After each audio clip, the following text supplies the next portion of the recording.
ஓம் நம சிவாய. வணக்கம் நேயர்களே, அலர்மகள் அஸ்ட்ரோ சேனலுக்கு உங்களை அன்புடன் வரவேற்பது உங்கள் ஜோதிடர் ஸ்ரீ கந்தசுவாமி.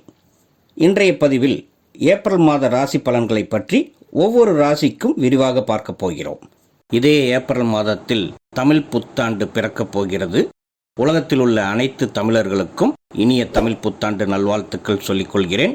நேயர்களே, எங்கள் சேனலை முதல் முறையாக பார்ப்பவர்களாக இருந்தால் சப்ஸ்கிரைப் பண்ணி வையுங்க. ஜோதிட ரீதியாக பல சூட்சும தகவல்கள் தொடர்ந்து வரப்போகிறது, பார்த்து பயன்பெறுங்கள். உங்கள் நண்பர்களுக்கும் ஷேர் பண்ணுங்க. ஜோதிட ரீதியாக ஒரு சில விஷயங்களை உங்ககிட்ட சொல்ல விருப்பப்படுறேன். இந்த ராசி பலனில் எதை வச்சு பலன் எடுத்து சொல்கிறேன் என்பது பலருக்கு தெரிஞ்சிருக்கலாம். தெரியாதவங்களுக்கு விளக்கி சொல்கிறேன். கோச்சார கிரக நகர்வை வைத்து, அதாவது இன்னைக்கு இருக்கும் நாளில் கிரகங்கள் எந்தெந்த இடத்துல எப்படிப்பட்ட அமைப்பில் இருக்கு என்பதை வைத்து கணித்து அதில் வரக்கூடிய பலன்களைத்தான் சொல்லிட்டு வரேன். ஒருத்தருடைய தனிப்பட்ட ஜாதகத்தில் உள்ள கிரகநிலைகள் மற்றும் அவங்களோட வாழ்க்கை முறையோடு நான் சொல்லக்கூடிய பலன்களை சேர்த்து வைத்து பார்க்கும்போது ஒரு புரிதல் கிடைக்கும். ஒருத்தருடைய தனிப்பட்ட ஜாதகம் என்பது அது அவங்களுடைய பிறந்த நேரம், பிறந்த தேதி மற்றும் பிறந்த இடத்தை வைத்து எடுக்கப்படுவது. ஒவ்வொருத்தருக்கும் அது மாறுபடும். ஒன்றாக பிறக்கக்கூடிய குழந்தைகள் கூட வேற வேற குணாதிசயங்களோட படிப்பு அமைவதற்கு காரணம் கணநொடி வித்தியாசமாக கூட இருக்கலாம். நான் இங்கே சொல்லக்கூடிய ராசி பலன் என்பது ஒருத்தருடைய தனிப்பட்ட ஜாதக பலன் கிடையாது. இது அந்த ராசியில் உள்ள பல கோடி மக்களுக்கான பொதுவான பலன் என்பதை சொல்லிக்கொண்டு இப்போ நாம் ஏப்ரல் மாதத்தில் உள்ள கிரகநிலைகள் எப்படி என்பதை பார்க்கலாம். ஏப்ரல் மாதம் 1ஆம் தேதி பௌர்ணமியில் ஆரம்பிக்குது.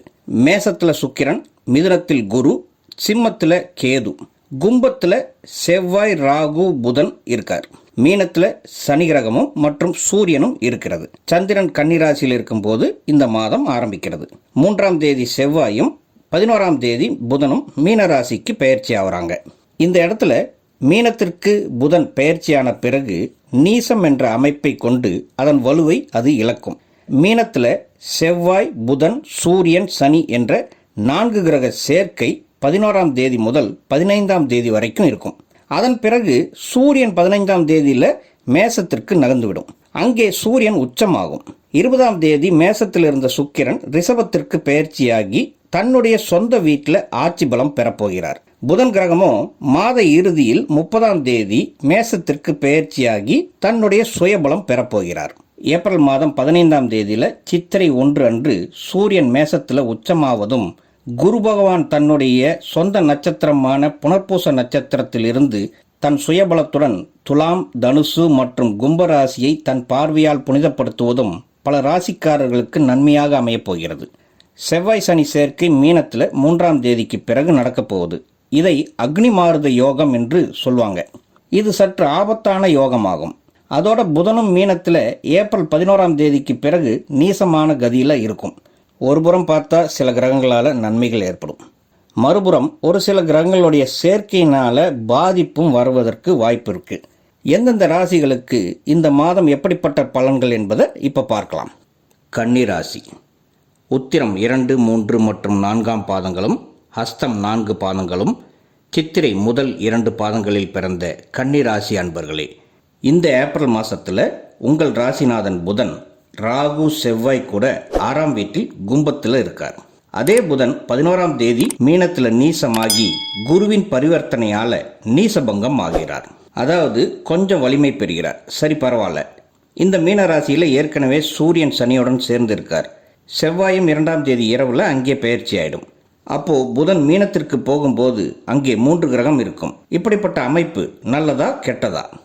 ஏற்கனவே அடிவாங்கி நொந்து நூடுல்ஸாக இருக்கக்கூடிய கன்னிராசி நேயர்களுக்கும் கன்னி லக்னத்தில் பிறந்தவர்களுக்கும் உச்சராசிக்கு 7ஆம் வீட்டில் புதனுடன் சேர்ந்து சனி, செவ்வாய், சூரியன் இருப்பது நல்லதொரு அமைப்பு இல்லை.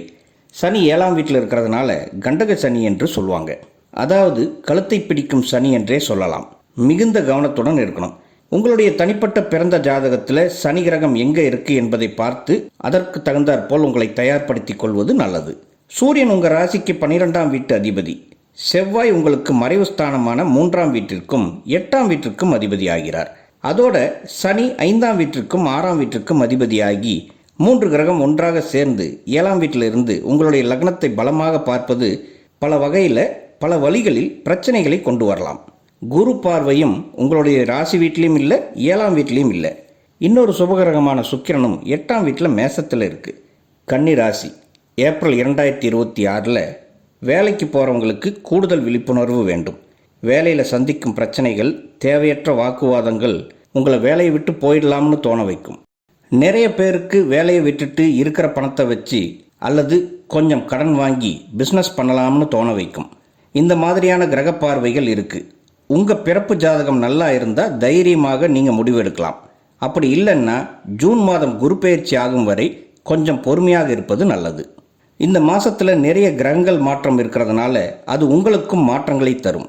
வேலையில் நீங்கள் எதிர்பார்க்காத டிபார்ட்மெண்ட் மாற்றம் அல்லது ஒரு போஸ்டிங்கிலிருந்து இன்னொரு போஸ்டிங்க்கு மாற்றம் வரலாம்.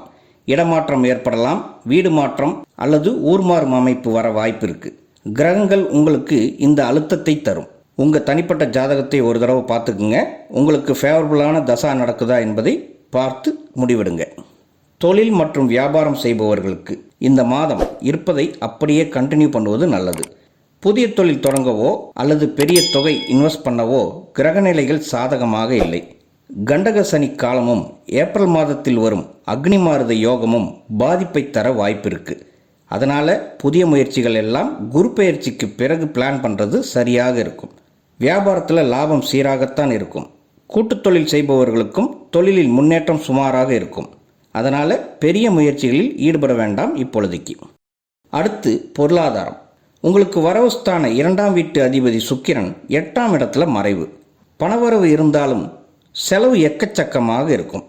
எப்படி பார்த்தாலும் குடும்பத்திற்கு, ஆரோக்கியத்திற்கு, மனைவிக்கு, குழந்தைகளின் படிப்பிற்கு, பயணங்களுக்கு என்று மாறி மாறி செலவு வரும். உங்களால் சமாளிக்க முடியுமா? முடியும். பணவரவு இருக்கும், ஆனால் சேமிப்பு இருக்காது. உங்கள் கன்னி ராசிக்கு குடும்பம் என்று பார்த்தால் குடும்பஸ்தானம் நல்லபடியாகவே இருக்குது. குருவுடைய பார்வையும் இருக்குது.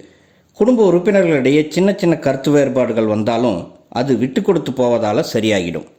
திருமணம் என்று பார்க்கும்போது கலஸ்திர வீடான 7ஆம் வீட்டில் சனி, அதோட மற்ற கிரகங்களுடைய சேர்க்கை எதுவுமே நல்லா இல்லை. ஏற்கனவே திருமணமான தம்பதிகளிடையே பிரச்சனைகளை கூட்டும் அல்லது வாழ்க்கை துணையின் ஆரோக்கியத்தில் பாதிப்பை தரும். திருமணத்திற்கு நன்றாக உள்ளதா என்று பார்த்தால் அந்த மாதிரியும் எதுவும் கிடையாது. இந்த ஏப்ரல் மாதம் திருமணத்திற்கு உகந்த அமைப்பில் இல்லை. வரன் பார்த்தா நல்ல வரன் அமையும் அமைப்பும் காட்டவில்லை. 7ஆம் வீட்டில் பல கிரகங்கள் இருந்தாலே மன வாழ்க்கையில் தாக்கத்தை அதிகப்படுத்தும். 7இல் சனி இருப்பது சண்டைகளை ஆரம்பித்து வைக்கும். கூடவே செவ்வாய் சூடான விவாதங்களை ஏற்படுத்தும். சூரியனோ தேவையற்ற வார்த்தைகளை பேச வைக்கும். 7இல் புதன் இருந்தால் அதுவும் கெட்ட கிரகங்களுடன் சேரும்போது தேவையில்லாமல் தவறாக சிந்திக்க வைக்கும். அதனால் முடிந்தவரை வாழ்க்கை துணையுடன் பேச்சை குறைத்து கொள்வது இந்த மாதத்தில் உங்களுக்கு நல்லது. காதல் விவகாரத்திலையும் சொல்கிற மாதிரி நல்ல அமைப்பு இல்லை. ரொம்ப பெரிய எக்ஸ்பெக்டேஷன்ஸ் எல்லாம் இந்த மாதத்தில் வச்சுக்காதீங்க. குழந்தை பாக்கியத்திற்கு காத்திருப்பவர்களுக்கு, அதுவும் மருத்துவ முறையில் முயற்சி செய்பவர்களுக்கு இது உகந்த காலம். ட்ரை பண்ணலாம்.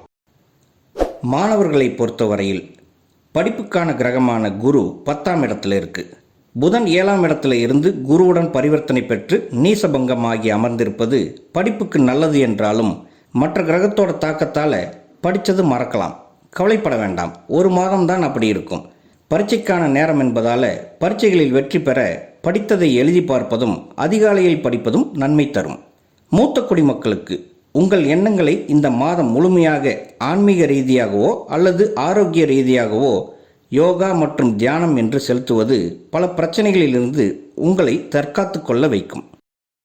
அடுத்து ஆரோக்கியம் என்று பார்த்தால் மன ரீதியான குழப்பங்கள், நடந்ததையே திரும்ப திரும்ப திங்க் பண்ணிகிட்டே இருக்கிறது, ஓவராக ஒரு விஷயத்தை மண்டைக்குள்ளே போட்டு குழப்பிக்கிறது கண்டிப்பாக தூங்க விடாது.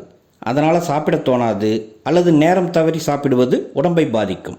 அப்படிப்பட்ட அமைப்பு தான் இந்த மாதத்தில் அதிகமாக இருக்குது. கவனமாக இருங்க. வண்டியில் தனியாக பயணம் போகும்போதும் கவனம் வேண்டும். ஆக கன்னிராசி நேயர்களுக்கு ஏப்ரல் மாதம் பெரிய நன்மைகள் எதுவும் இல்லை. வேலை மற்றும் தொழில் தொடர்ந்து கண்டினியூ ஆகிட்டு தான் இருக்கும். மேலே சொன்ன மற்ற விஷயங்களில் தான் கவனம் வேண்டும். உங்களுக்கான அதிர்ஷ்ட எண்கள் 5, 6. அதிர்ஷ்ட நிறம் பச்சை மற்றும் வெள்ளை. 17 மற்றும் 18ஆம் தேதியில் சந்திராஷ்டமம் உள்ளது. அதோட அமாவாசையும் என்பதால் இந்த நாட்களில் கூடுதல் கவனம் தேவை. சனிக்கிழமைகளில் நாராயண பெருமாளை வணங்கி வருவதும் ஏழை எளியவர்களுக்கு உணவு வழங்குவதும் உங்களுக்கு மேன்மையை தரும். நேயர்களே, அலர்மகள் அஸ்ட்ரோ சேனலை புதுசாக பார்ப்பவர்களாக இருந்தால் சப்ஸ்கிரைப் பண்ணிக்கோங்க. உங்களுடைய மேலான கருத்துக்களை கமெண்ட்ஸில் பதிவிடுங்க. உங்கள் தனிப்பட்ட ஜாதக பலன் பார்க்க எங்கள் வாட்ஸ்அப் எண்ணிற்கு மெசேஜ் பண்ணுங்கள். சிறு கட்டணத்திற்கு உட்பட்டது தான். நன்றி. வாழ்க வளமுடன். ஓம் நம சிவாய.